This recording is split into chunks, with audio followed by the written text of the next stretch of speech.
Welcome back. My name's Robert Gowdy, and in this video we're just going to comment on, more so commentary than a Q&A, around obviously the government action that we're seeing around the world in response to the coronavirus.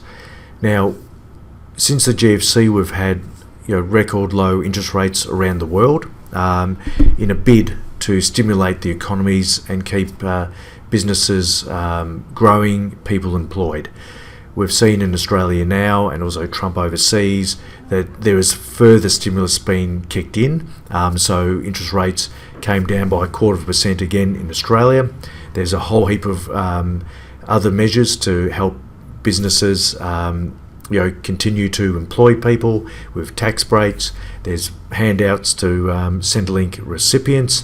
So there's all this stimulus that's going to be pumped up around the world, and in the past this has been a huge tailwind for asset prices.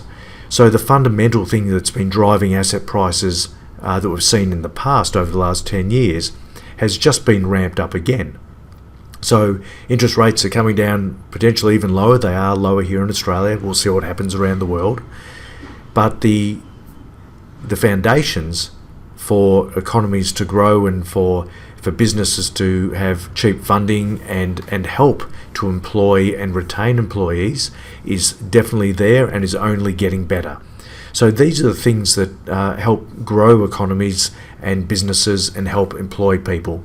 Yes, this is a short-term shock, but again, like we saw during the GFC, the governments are reacting and they're putting the foundations in place as a platform to help economies weather these storms. And of course we don't know how bad things will get, but things have been put in place to make sure that businesses can survive, continue to employ, and life will go on, and hopefully avoid a recession. So that's what they're trying to do, avoid a recession where unemployment spikes, and then that creates a vicious cycle within an economy.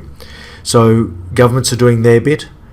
If the scientists and the health professionals can do their bit and we get on top of this thing with good legislation around travel and making sure it doesn't spread, that's when obviously the doom and gloom of the crash will be replaced by optimism and a rebounding share market.